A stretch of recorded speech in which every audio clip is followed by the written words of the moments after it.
What happens when you finally kick the bucket, so to speak? Despite our mostly science-grounded views on death these days, it seems many of us believe in life after it. In 2014, UK citizens were polled by The Telegraph, and just under 60% of respondents said they believe some part of us lives on. In the US, still a very Christian nation, Pew Research in 2015 asked people what happened after you die. The survey found that 72% of Americans believed you go to heaven, which was described as a place where people who have led good lives are eternally rewarded. 54% of US adults replied that they believed in hell, which was described as a place where people who have led bad lives and die without being sorry are eternally punished. With that in mind, welcome to this episode of the Infographic Show, What Happens When You Die. Don't forget to subscribe and click the bell button so that you can be part of our notification squad. It seems a lot of people do believe that after death we might be ensconced in some cloud-strewn paradise, or conversely, if we haven't adhered to the ethics prescribed to us by our chosen religion or denomination of that religion, we might be faced with eternal hellfire and the prospect of groveling to a bearded red man who hardly ever puts down his pitchfork.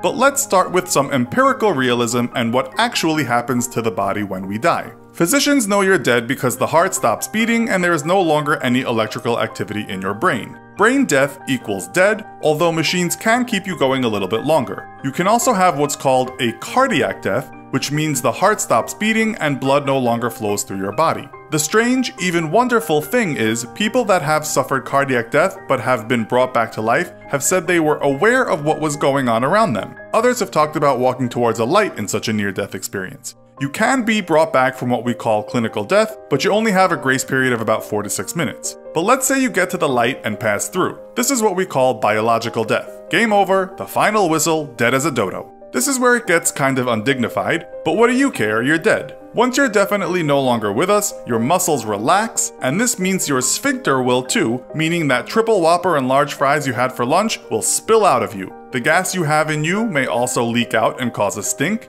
The same goes for the pee you've got in your bladder. So dying, not surprisingly, is a bit of a messy affair. And men, you might even ejaculate. As for women, you may give birth after you have died if you were pregnant, which is something called coffin birth. It doesn't happen often though. Instead of pushing, it's the gases in the abdomen that squeeze the newborn into the world. As the body gets rid of what is trapped inside, noises may be emitted from your mouth as air escapes. Nurses and people working close to dead bodies have regularly reported hearing very alive-sounding moans and groans coming from dead bodies. You may twitch, but this doesn't mean there is life in you, these are just muscle contractions. You could also soon get an erection if you died lying on your stomach and the blood flowed down there. All your blood will pool to a certain area of your body. This is called livor mortis, and it's the reason parts of you will have that dark purple color you have seen on TV. These are the lovely things that can happen quite shortly after you go. With no blood flowing through your body, it will begin to cool down, known as algor mortis, or simply death chill.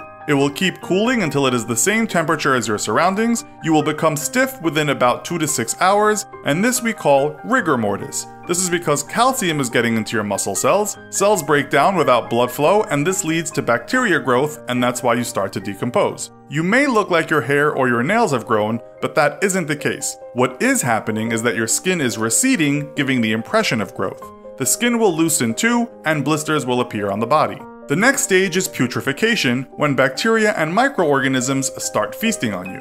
You'll soon start to stink as bad as anything you could have imagined while you were alive. One person described the smell as rotten eggs, feces, and a used toilet left out for a month times 1,000. It is unholy. Soon everything that is soft becomes liquefied, with things like bones, cartilage, and hair remaining strong. You're already well on your way to decomposing by the time you are being put in the ground, but if embalmed and buried, decomposition could be a slow process. Left above ground, you'll be a liquefied mess within about a month, feasted on by insects, maggots, plants, and animals. Underground, some experts say it might take 8 to 12 years before you are reduced to nothing but a skeleton. After around 50 years, even your bones will become part of the earth. We should add the rate of decomposition depends on all manner of factors, too many to list here, but we think you get the picture. While some people report that their near-death experience was a scene to behold, that's not always the case. One person writing on Reddit said his experience was as follows: it was just black emptiness, no thoughts, no consciousness, nothing. Is there really something else? French philosopher René Descartes believed the soul was separate from the body, as many religions will tell you, and perhaps when we die, something lingers on. Friedrich Nietzsche talked about the concept of eternal recurrence, or eternal return, meaning all existence or energy in the universe has forever and will forever keep repeating itself ad infinitum. You live the same life again and again forever. Now, doesn't that make you want to live well? Here we can make similarities to the Buddhist belief of the Wheel of Samsara, wherein all souls or lives will begin a cycle again after death, except not the same exact life, something we call reincarnation, which some people say is connected to what we sometimes call déjà vu. Buddhists believe we can end this vicious cycle if we can become truly enlightened, therefore achieving nirvana. Or do we make our way to heaven after our bodies stop working, tipping our cap to St. Peter at the pearly gates, hoping he won't deny us entrance for stealing that candy bar when we went on a school trip to Niagara Falls? Will we be taken into paradise, a place replete with excellent foods and gorgeous maidens that make your dead knees go weak? Or will we simply seed the earth, our souls nothing more than a worldly fancy that took our minds off our cosmic insignificance and the feeling of futility that we sometimes experience here on terra firma? While this video was pretty grim, let's for a second step away and think about your life